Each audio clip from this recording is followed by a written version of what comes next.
Hello everyone, welcome to my new vlog. আমি যখন এই ভিডিওটা এখন করছি, সত্যি কথা বলতে মাই mental state is not good. রাগ, দুঃখ, ভালো লাগা, এই তিনটে যখন একসাথে মিক্সড হয়ে যায়, আমার এই মুহূর্তে দাঁড়িয়ে সেই সিচুয়েশানটা হচ্ছে। কেন হচ্ছে অবভিয়াসলি আমি শেয়ার করবো বলি আমি ক্যামেরাটা অন করেছি তোমাদের সঙ্গে। আজকে আমার মর্নিং শিফট ছিল, ভোরবেলা, যেমনটা তোমরা জানো ভোরবেলা 5টা থেকে শিফট শুরু হয় দুপুর 1টা পর্যন্ত। আমি শিফট করেছি, বাড়ি ফিরেছি, এখন আমি আবার বেরোবো। আগের ব্লগে আমি যেমন শেয়ার করেছিলাম, আজকে আমার যে পৈতে মান্ডে গেছিলাম, আজকে রিসেপশন রয়েছে, সেখানে যাওয়ার আগে আমাকে আরেক জায়গায় যেতে হবে। আজকে অফিস করতে করতে বুলেটিন চলতে চলতে হঠাৎ করে একটা টেক্সট আসে। বাই দেবে, তোমরা আমার বন্ধুদের দেখেছো, আমার কলেজের বন্ধুদের, দীপাকে দেখেছো, রূপালী, তনু, কিরণ, ওরা আমার কলেজের বন্ধু এবং আমার they are very close to mind. মানে ওরা প্রত্যেকে, মানে ইন্ডিভিজুয়ালি প্রত্যেকে আমার কাছে খুব খুব ইম্পর্ট্যান্ট। নট অনলি ওরা, আমার কাছে আমার প্রতিটা বন্ধু খুব খুব ইম্পর্ট্যান্ট। আমার কাছে বন্ধুত্বটা খুব ইম্পর্ট্যান্ট এবং সেটা খুব ছোটো থেকেই। এবং ওরা কলেজের বন্ধু, কিন্তু আরও ছোটোবেলার বন্ধু। রিয়াকে যেমন দেখেছো, অনেক ছোটোবেলার বন্ধু। সায়ন্তী, সম্রাজ্ঞীকে দেখেছো, ওরা আরও ছোটোবেলার বন্ধু। আমি চাই এই সম্পর্কগুলো খুব সুস্থ থাকুক, ভালো থাকুক এবং টিকে থাকুক। তার জন্য যেটুকুনি করার চেষ্টা আমরা প্রত্যেকে সেই এফোর্টটা দিই। তাই আমার কাছে আমার প্রতিটা বন্ধু খুব খুব ইম্পর্ট্যান্ট আমার লাইফে। এবং ওদের সত্যি কথা বলতে আমার জীবনে অনেক অনেক অনেকটা ভূমিকা আছে। ওরা অনেক কিছু করেছে সেটা। যাই হোক, এই বিষয়গুলো না বলে আসল কথায় আসি। মানে সত্যি কথা বলতে এত কিছু মাথায় আসছে না, আমি হয়তো ঠিক কী বলবো না বলবো জানি না। সত্যি এরকম একটা মেন্টাল স্টেটে এই মুহূর্তে রয়েছে। একটা টেক্সট আসে আমাদের বন্ধুদের যে গ্রুপ রয়েছে, হঠাৎ করে সেই গ্রুপ দেখেই আমি হকচকিয়ে যাই। এবং সিরিয়াসলি বলতে এইগুলো খুব এফেক্ট করে। মানে হ্যাঁ, বুলেটিনের মাঝে ওই মেসেজটা এসছে। মানে আজকে একটা খুব মানে নিউজ, মানে প্রচুর নিউজ, মানে তোমরা জানো সন্দেশখালী নিয়ে এই মুহূর্তে কী হচ্ছে, সে কারণে আমি অফিসে আলাদা করে ব্লগ করার মতো কোনো সুযোগ পাচ্ছি না। এত মানে হাইপ সেখানে রয়েছে, কারণ মানে প্রতিটা মুহূর্তে কিছু না কিছু ঘটছে সেখানে। সবসময় একটা নিউজের মধ্যে থাকতে হচ্ছে, মাথাটাও পুরোপুরি ওখানে রয়েছে। খবরে থাকতে হলে যা হয় নিউজের মধ্যেই থাকতে হয়। সেখানে টেক্সটটা দেখে আমি সত্যিই বলছি চমকে গেছিলাম। সেই টেক্সটে ও বললো যে ও আর এখানে থাকবে না, ও বেরিয়ে যাচ্ছে এবং বেরিয়ে যাচ্ছে আজকে সন্ধ্যেবেলার ট্রেনেই ও চলে যাচ্ছে। কোথায় যাচ্ছে, কেন যাচ্ছে, তার ডিটেলটা আমি ওর কাছ থেকেই শোনাবো। এবং সেটা শুনে আমার প্রথমত ভালো লাগা অনেক পরে। ওকে আমি এখনও অবধি, আমি বলছি এখনও অবধি ওকে আমি একটা কনগ্রাচুলেশন তো দূরের কথা, মানে বাহ, খুব ভালো, এই ধরনের একটা সিঙ্গেল ওয়ার্ডও ইউজ করিনি, একটা টেক্সটও করিনি এই ধরনের কিছু। অত্যন্ত খারাপ কিছু মেসেজ করেছি ওর এই কথাটা শেয়ার করার পরে। হ্যাঁ, অত্যন্ত খারাপই কিছু বলেছে। আমার প্রচণ্ড রাগ হচ্ছিল। রাগটার কারণটা হচ্ছে ও কেন বলেনি, ও শেয়ার করতে পারতো, কিন্তু হঠাৎ করে ও সেটা পরে জানায় যদিও, যে কালকে রাতেরবেলা ফাইনাল হয়েছে। আসলে সোনু যাচ্ছে, সোনু হচ্ছে দীপার ভাই, ওর জবটাই কনফার্ম হয় এবং তারপরে দীপারটা কালকে কনফার্ম হয়েছে, সে কারণে আজকে হঠাৎ করে বেরিয়ে যাচ্ছে। বাট স্টিল সেটা অ্যাকসেপ্ট করতে সময় লাগছে। এর আগে যখন সুমন্ত চলে গিয়েছিলো তখন এই প্রবলেমটা হয়নি, কারণ ও প্রথম থেকেই ওর ক্যারিয়ার প্ল্যান শেয়ার করেছিল। ও বলেছিল যে ওর এরকম প্ল্যান রয়েছে, ও লন্ডনে চলে যাবে। সে কারণে ও লন্ডন চলে যাওয়াটা আমার প্রিয়মিতা দুজনের কাছেই হ্যাঁ ঠিক আছে, ও গেছিলো, আসছে, মানে আমরা অ্যাকসেপ্ট করেছি, আমরা ভার্চুয়ালি সবাই কথা বলি, এই হয়। তাই হোক, কিন্তু এইটা খুব অদ্ভুত। হ্যাঁ, অতটা দূর নয়, বাট অনেকটাই দূর আমার কাছে, অনেকটা। আমি যে কোনো সময়, যাই হোক, আমি তাই জন্য বেরোবো একটু, মানে এখন লাঞ্চ করে নিয়েছি, এখন বেরোবো। বেরিয়ে ওর বাড়িতে যাবো। ওর 7:15 বা 20 কিছু একটা ট্রেন রয়েছে, তার আগে ওর বাড়িতে যাবো, ওর সঙ্গে দেখা করবো। আমার জাস্ট মনে হচ্ছে আমাকে দেখা করলে না প্রচণ্ড মারবো। এতটা কষ্ট হচ্ছে আমি সেটাও বোঝাতে পারছি না, মানে এতটাই কষ্ট হচ্ছে। মানে এরকম কষ্ট ঠিক হয়েছিল যখন ব্যাঙ্গালোর চলে যাচ্ছিলো, আমার ঠিক এরকমই কষ্টটা হয়েছিল। সেটা তখন আমি 11-এ পড়ি, না সরি 12-এ পড়ি, তখন আমি জাস্ট 12-এ উঠেছি। ঠিক সেই সময়টা আমার এখন ফিরে আসে। মাকেও খেতে খেতে বলছিলাম যে মানে অদ্ভুত লাগছে। মাও বললো বেরোনোর সময় ওর জন্য কিছু নিয়ে যাবি, যাতে ও যেটা ট্রেনে খেতে পারবে, শুকনো কিছু নিয়ে যাবি, খাবার দাবার। আমি বলছি কী নিয়ে যাবো জানি না, মনে হচ্ছে আমি খালি হাতেই চলে যাই, ওকে মেরে আমি চলে আসি আর ওকে এখানে নিয়ে এসে আমি রেখে দিই। যাতে কোথাও যেতে না পারে। ঠিক বেরো, দেখা করি যাওয়ার আগে। এরপরে কবে আসবেন তো জানি না কিছু। দীপা বেরোচ্ছে, তাড়াতাড়ি বের করে দিই। আমি চাই ওকে তাড়াতাড়ি যাচ্ছে ও জানে শুধু। আমি পুরো এখনো ব্যাগ মানে আমি তারপর থেকে আমি ক্যামেরা অন করার মতো সুযোগ হয়নি। আমি পুরো আমাদের ব্যাক স্টোরি এর মধ্যে এখন সিনেমা হয়ে গেছে পুরো, অনেক বড় সিনেমা। মানে এই লাস্ট 1.5 ঘন্টা যে কি হয়েছে আমি শেয়ার করব। শেয়ার করছি, অনেক কিছু হয়েছে আমি সেটা শেয়ার করছি। বাট ফাইনালি আমি চাই ওকে তাড়াতাড়ি বের করে দিই। আঙ্কেল কিন্তু তোমার খুব তাহলে ব্লগটা শেষ করে তোমার সাথে কথা বলছি। ব্লগটা করছি। এই যে বলছি আমাদের বড় স্টোরি আছে, ওটা না জানলেও হবে, কিন্তু কি মেন্টাল স্টেটে যাচ্ছে একমাত্র রিমাবু। আমি জানি বলছি, আমি বলবো কি অবস্থায় যাচ্ছে। মানে আমি নিজেও খুব টেনশনে আছি, ও তাড়াতাড়ি পৌঁছলে আমি নিশ্চয়ই সেটা শেয়ার করবো। আর আমি চাইছি ওকে কোম্পানি থেকে তাড়াতাড়ি বের করে দিক যাতে ও কলকাতায় ফিরে আসে, কারণ ও চাই যে আমি ওখানে না যাই। আমি চাই ওকে ও এমন কিছু করুক, ভুল কাজ করুক, আমি ওকে আমি চাই ওকে বের করে। বাইরে থাকবে ঠিক আছে, আমি বাইরে না, অসম্ভব, কোনো চান্সই নেই। যাই ও ক্যাব আসছে, মানে হুড়মুড়ি এসছি, আসবে, তাই হোক আমার ঠিক আছে। আর কান্নাকাটি নেই, আমার চলে গেছে, মানে যা কাঁদার একবারে কেটে বার করে দিচ্ছে। আর কান্না পাচ্ছে না বা হাসি পাচ্ছে যে কোন সিচুয়েশনে যাচ্ছি। হ্যাঁ, কারণ 7:15 ট্রেন, আর এখন ঘড়িতে কটা বাজে? 6:20। সিরিয়াসলি জানি না কি হবে। ট্রেন মিস করলে আবার জানাবো। হ্যাঁ, ট্রেন মিস হলে একটা বড় ঘটনা হয়ে যাবে। দাঁড়াও, গাড়ি এসে গেছে, আগে ডিকিতে মাল উঠবে। আমাকেও ডিকিতে দিবি। তুই এই গাড়িতে যাবি আর এই গাড়িতে ফিরে আসবি এখন। কি অসভ্য, মানে ও চায় মনে প্রাণে যে আমার ট্রেনটা মিস হয়। আমি চাই এরকম বন্ধু। পৌঁছে জানাবি। হ্যাঁ হ্যাঁ হ্যাঁ, টাটা টাটা।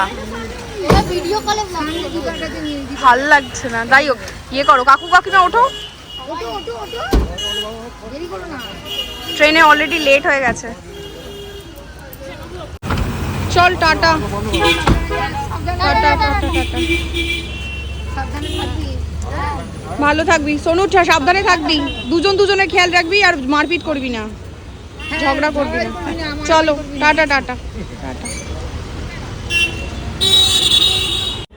বাড়ি এসে গেছি, দীপার ট্রেন ছেড়ে দিয়েছে, ওরা অন দ্য ওয়ে, ট্রেন একদম ঠিকঠাক সময় মতো সব হয়ে গেছে। এর মাঝে যে বিষয়টা হলো, একদম সিরিয়ালের মতো একটা টান একটা সিন, সেইটা আমি শেয়ার করছি। কারণ আমাকে এখন বেরোতে হবে মানে আমাদের যেহেতু একটা ইনভিটেশন রয়েছে, যেটা আমি শেয়ার করেছিলাম যে বইতের রিসেপশন আজকে রয়েছে, সেহেতু আমাকে চটপট রেডি হতে হবে। তো চেষ্টা করছি আমি রেডি হতে হতে যতটা কথা শেয়ার করা যায়। সো আমি শুরু করি মেকআপ করা, কারণ 7:45 বেজে গেছে, হাতে খুব বেশি সময় নেই। বাপু আসলে আমাদেরকে বেরিয়ে পড়তে হবে, আধ ঘন্টার মধ্যে ফাটাফাট রেডি হতে হবে আজকে, as soon as possible ready হয়ে বেরোতে হবে। টাটা। Alexa stop. বিষয়টা যেটা হয়েছে সেটা হচ্ছে, আমি জাস্ট বেরোবো, আমার সব বুকিং ডান, হঠাৎ করেই রূপালির একটা ফোন আসে। রূপালি কল করে, এবং রূপালি কল করে জানায় যে, আচ্ছা টোনারটা শুকুক, যে কল করে হঠাৎ করে জানায় যে সোনুর শরীর খারাপ হয়েছে। দীপা সোনু দুজনেরই যাওয়ার কথা। এবার শরীর খারাপ হয়েছে, কী হয়েছে বলছে, প্রচণ্ড রকম প্রেশার ফল করেছে, প্রেশার ফল করেনি সরি, প্রেশার হাই হয়ে গেছে, মানে এতটাই হাই হয়েছে যে ডিজিটাল মেশিনে শো করছে না। মানে আমার তখন মানে তখন অলরেডি আমাকে গাড়ি আসছে, এবং আমি দীপার জন্য যে জিনিসগুলো নেব সেসব বুঝিয়ে আর কি, মানে সেসব প্ল্যানিং চলছে যে কী করবো। তার মধ্যে এই বললাম, তুই আগে ফোনটা রাখ, আমি আগে ক্যাবটা ক্যান্সেল করি। সেটা সবার আগে ক্যান্সেল করলাম, করে মানে আমি কী করবো বুঝতে পারছি না। তখন রূপালি বলেছে অলরেডি ওকে ফোন করিস না, কারণ বাড়িতে ডাক্তার এসছে, চেক আপ করছে। এই অবস্থায় ওকে ফোন করে আমি আমাদের দুজনেরই মনে হলো যে ডিস্টার্ব করার কোনো মানে হয়, কিন্তু ওই যে মানে মন মানতে চায় না, খুঁজখুজ করছিলাম। তখন রূপালিকে বললাম যে ঠিক আছে, আমি তাহলে আধ ঘন্টা পর ফোন করছি। আধ ঘন্টা পর ফোন করে আমি জিজ্ঞেস করছি কী অবস্থা। মানে সত্যি আমি আধ ঘন্টা ফোনের জন্য মানে অপেক্ষা করতে পারিনি। ঠিক 10 থেকে 12 মিনিট পর আমি মানে ফোনটা হাতে নিয়ে দীপার নামটা লিখছি, আবার কাটছি, দীপার নামটা লিখছি, কাটছি, একবার সোনুর নামটা, সোনুর ফোন নাম্বার রয়েছে, সোনুর ফোন নাম্বারটার নামটা ডায়াল করছি, কাটছি। এইসব করে করে ফাইনালি আমি খুব জোর কী করবো, ফোন কেটে দেবে, খুব জোর ফোনটা ধরে বলবে যে এক পরে ফোন করে, আমি ফোনটা করলাম ওকে। তো দীপা ফোনটা প্রথমবারে ধরেনি, ও কল ব্যাক করলো। কল ব্যাক করে আমি সে প্রথম কথায় আমি এটা যে ডাক্তার কি এখন আছে না চলে গেছে, বললো না চলে গেছে, আর সোনু এখন স্টেবল। মানে সেটা শুনে আমার মনে হলো একটু শান্তি। ও রূপালী তার আগে আমাকে বলেছে হয়তো আজকে আর যাওয়া হবে না। কীভাবে যাবে এই কন্ডিশনে, কি করে এতটা ট্রাভেল করবে? ঔরঙ্গাবাদ এখান থেকে তো মানে এমন নয় যে মানে হাওড়া থেকে চলে গেল গিয়ে অব্দি শিলিগুড়ি অবধি গিয়ে আবার ফিরে আসবে কালকে, এরকম খুব এমার্জেন্সি না, মানে যা হয়। তো আমি তখন ওয়েট বলছি, আমি সবটা বলতে হচ্ছে, করতে হচ্ছে তো একই সঙ্গে। মানে মেকআপের বক্সটা বাবা রে। তো যেটা হয়েছে তখন এই কন্ডিশন বললো শরীর খারাপ, যাওয়া হবে না, কারণ স্বাভাবিক এই অবস্থায় কে যাওয়া যায়। তার ঠিক 5 মিনিটের মধ্যে দীপা বলে ফোনটা রাখ, মা ডাকছে। সোনু বললো যে সোনু যাবে। এত শরীর খারাপ, যার মানে এইরকম কন্ডিশন, মানে দাঁড়াতে পারছিল না, মানে ওকে হসপিটালে নিয়ে যাওয়ার মতো কন্ডিশনে ছিল না, সেই রকম বাড়াবাড়ি হয়েছে এতটাই। কিন্তু ও বললো যে না আমি করবো না, আমি যাব এবং ওখানে যা হবে দেখে যাবে। সেই অবস্থায় আমি ছুটলাম, যখন ও বললো যে ফাইনাল, মানে ও যখন ডিসিশন নিল যে না যাওয়া হবে, তখন আমি আবার ফাইনালি সবটা বুক করে তারপরে গেলাম। আচ্ছা আমি এটা মেখে নিই, বাকিটা বলছি। তারপরে দীপা যখন বলেছে যে না, যে যাওয়া হবে এবং ও তো একা যাবে না, মানে সোনু আর দীপা দুজনেই যাবে, এবং যে কারণে আমি আর রূপালী প্ল্যান করলাম। রূপালীর অফিস ছিল, রূপালী বেলুড়ে থাকে, ওর হাওড়া স্টেশনে আসাটা ইজি হবে। তো সকালবেলা যখন দীপা জানায় যে ও আজকে যাচ্ছে, তখনই আমি আর রূপালী মানে বলে দিই যে ও হাওড়া স্টেশনে যাবে, আর আমি বলি আমার তো বিডন স্ট্রিট মানে দীপার বাড়ি, সেটা কাছে হবে। তো আমি ভাবলাম যে ঠিক আছে আমি সেখানে চলে যাই। তো আমি সেখানেই চলে গেছিলাম সেই প্ল্যান মতো যেরকম। তারপরে রূপালীকে বললাম যে এরাকে এই করছে, তুই তাহলে আয়। বললো ঠিক আছে। ও 7:15 ট্রেন, সেই মতো আমি করে যাবো, পৌঁছে যাব। আমি বললাম ঠিক আছে, আমি তো তাহলে আর ইয়েতে যাবো না, স্টেশনে যাব না, আমি তাহলে বাড়িতে চলে যাচ্ছি। কোনো রকমে সে মরি কোনো ছোটা বলে না, একদম ভয় লাগছিল আমার রাস্তা রীতিমতো। যিনি চালাচ্ছিলেন গাড়ি, তাকে বলছিলাম যতটা আপনি জোরে চালাতে পারেন, আমি জানি এটা একদম উচিত নয়, একদম উচিত নয় রাস্তার মধ্যে কখনো, যতই তাড়া থাকুক এটা উচিত। মানে কী হয়, মানে ওই যে মানে বুঝতে পারছি, মানে বুদ্ধি একটা বলছে, মাথা একটা বলছে, মন একটা বলছে যে দেখা না হয়, যদি বেরিয়ে যায় দেখা হবে না, আবার কবে আসবে, এইসব চলতে থাকছে। আর খারাপ লাগাটা তো সেই মধ্যে আছে, তার মধ্যে আবার একটা টেনশন জুড়েছে, মানে সেখানে আর খারাপ লাগাগুলো চুটকিতে মানে একদম চলে গেছে। তখন আর মনে হচ্ছে না যে দীপা চলে যাচ্ছে। আমার তখন মানে সোনুর শরীরটা নিয়ে বেশি টেনশন হচ্ছে, যে এতটা রাস্তা যাবে ছেলেটা, আর এই অবস্থা। সোনুর মাঝে মাঝে এর আগে একবার দুবার শরীর খারাপ হয়েছিল। যাই হোক, গড গ্রেস এখন ঠিক আছে, কোনো চাপ নেই, সুস্থ থাকুক ও, আমি এটাই চাই। তো আপাতত রেডি হই, দীপা পৌঁছাবে কালকে ভোরবেলা। ও আমাকে ফোন করে যেমন বলে দিয়েছে ট্রেন ছেড়েছে, খাওয়ার দাওয়ার সব মোটামুটি ওর কাজিন আছে একজন, সে সব রান্না করে দিয়েছে। ট্রেনের খাওয়াটা আমি বারণই করেছি, অ্যাভয়েড করতে বলেছি, কারণ অন্য কিছু না, বাইরের খাবার খেলে যদি আবার কোনো হিতে বিপরীত হয়, এমনি শরীরটা গণ্ডগোল তার জন্য। তো যাই হোক, আমি আপাতত চটপট রেডি হই, আমাকে খুব তাড়াতাড়ি রেডি হতে হবে। আমি চেষ্টা করছি যতটা সিম্পলভাবে, মানে সিম্পল মানে তাড়াহুড়োভাবে যে মেকআপটা হয় আর কি। তো রেডি হয়ে কথা হচ্ছে। আমি রেডি হয়ে গেছি, অ্যান্ড অ্যাজ ইউ নো, যারা নতুন সাবস্ক্রাইবার তাদের জন্য বলে রাখি, অনেক তো ওয়ার্ক ফ্রম হোম করে, আর যারা জানো তাদের জন্য আলাদা করে কিছু বলার নেই। তো বিষয়টা হচ্ছে ওর এখন অফিস শেষ হয়নি, আর ঘড়িতে এখন বাজে 9:11। আমরা যাব দমদম, মানে বড়নগর থেকে দমদম যেতে খুব বেশি সময় লাগবে না, বাট স্টিল কিছুটা তো সময় লাগবে। তো সে কারণে বিষয়টা যেটা হচ্ছে, চাপ হয়ে গেছে, সেটা হচ্ছে দেরি হচ্ছে। তো আমি এখানে চটপট জুয়েলারিগুলো পরে নিচ্ছি, কি করবো জানি না। আমি রেডি হয়ে বসে আছি, এখন ওর যতক্ষণ অফিস শেষ হবে ততক্ষণ কিছু করার নেই, ততক্ষণ অবধি ওয়েট করতে হবে। আর আজকে আমি এই সেটটা করছি, দেখাচ্ছি তো বাবা। আচ্ছা পরে দেখাচ্ছি, পরে নিয়ে চেক আপ করে দেখাচ্ছি।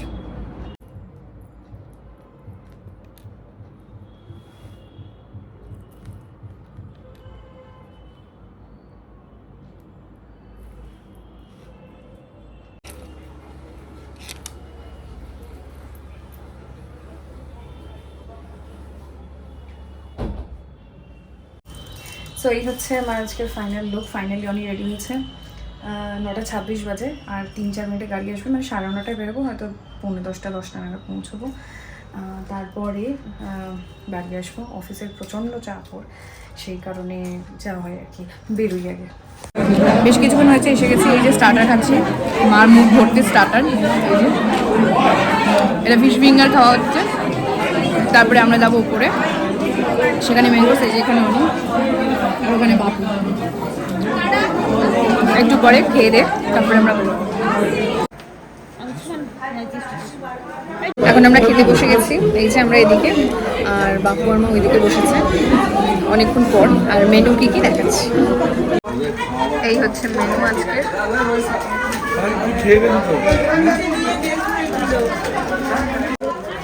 আর বাপু আর মা এই যে লেবু পড়ে গেছে, অপেক্ষা করছে বাকি কিছুর জন্য। বাবু তুমি কি কি খাবে বললে? শুধু মাছ? বাবু শুধু খাবে স্যালাড আর মিষ্টি, আর কিছু না। মা কি খাবে?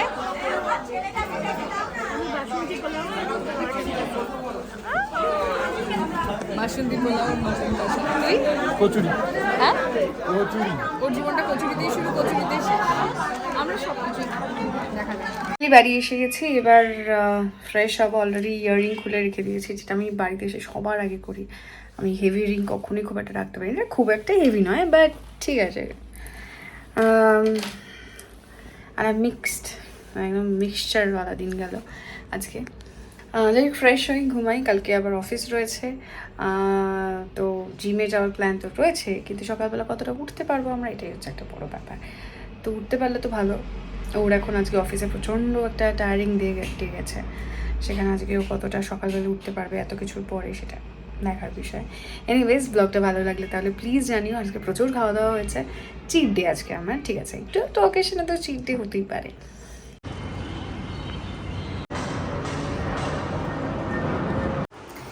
আজকে আমার অফিস ছিল 12টা থেকে 8টা। আজকে শনিবার, লাস্ট, মানে আমি ব্লগ কন্টিনিউ করছি, মানে এখন সেভাবে অ্যাজ সাচ অফিসে ব্লগ করার মতো সিচুয়েশন থাকছে না।